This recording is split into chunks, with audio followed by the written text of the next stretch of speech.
La clé de répartition au BCDA est de 35-65%. C'est-à-dire 35% pour le fonctionnement du BCDA, toutes charges confondues, y compris les salaires. Et 65% à répartir aux artistes. Normalement, le BCDA n'a pas à payer des salaires, mais plutôt des primes. Suivons à présent cette dernière partie de la déclaration du bureau exécutif de l'Union des musiciens congolais portant sur le point de presse sur la situation financière, administrative et du personnel au sein du bureau congolais du droit d'auteur en sigle BCDA, tenu le 27 janvier 2023 à Brazzaville. Le décret 86/813 du 11 juin 1986 portant organisation et fonctionnement du BCDA à son titre 4, dispositions financières et comptables, dispose, article 19, le régime financier du Bureau congolais du droit d'auteur est défini par décret pris en Conseil des ministres. Où est ce décret? Pourquoi ce décret portant dispositions financières et comptables du BCDA n'est-il pas appliqué? Car toute attitude contraire à cette démarche est une expression d'antivaleur pure et simple.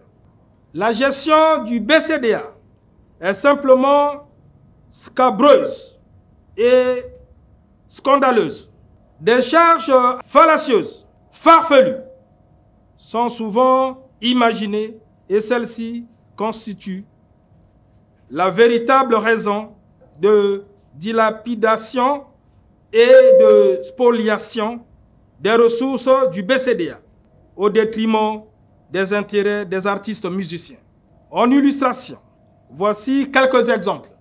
1. Paiement d'heures supplémentaires aux agents du BCDA. Crédit ou prêt aux agents et qui ne peuvent pas rembourser les crédits engagés. Frais médicaux pour les agents. Prime de logement. Fonds de souveraineté. La liste n'est pas exhaustive. Des fonds destinés au paiement des salaires des délégations départementales du BCDA, souvent transférés par Mobile Money. La liste n'est pas exhaustive. Mesdames et messieurs, chers braves artistes musiciens, le Bureau exécutif national de l'Union des musiciens congolais UMC est disposé à éclairer davantage la lanterne du cabinet du ministère de l'Industrie culturelle, touristique, artistique et des loisirs. Monsieur le Président du comité de direction du BCDA et le directeur par intérim du Bureau congolais du droit d'auteur, tout en rappelant que nos multiples demandes d'audience sont restées lettres mortes.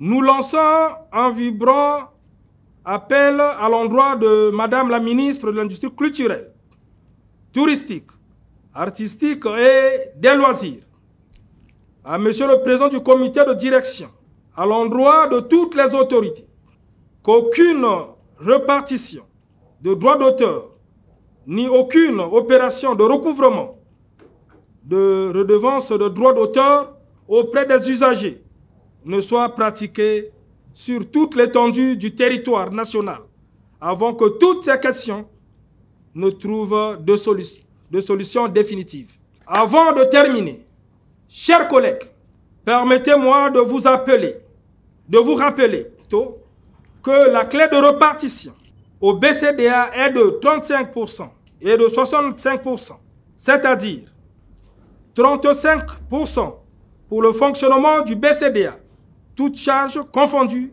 y compris les salaires, et 65% à repartir aux artistes. Normalement, le BCDA n'a pas à payer des salaires, mais plutôt des primes, les salaires étant supportés par le budget de transfert. La triste réalité de la pyramide renversée est que de nos jours, c'est 95% qui sont utilisés pour le fonctionnement du BCDA. Des redevances recouvrées pour ces charges et ne reparties que 5% aux ayants droit, fort malheureusement. Nous espérons ainsi vous avoir expliqué où va l'argent du BCDA et que vous avez compris pourquoi les artistes sont misérablement payés ou pire, ne sont pas payés. En cas, je dis bien, en cas de notre exécution, de notre cahier de charges, l'Union des musiciens congolais, UMC, se réserve le droit d'ester en justice le Bureau congolais du droit d'auteur pour préjudice indéniable subi. Fête à Brazzaville le 27 janvier 2023. Je vous remercie.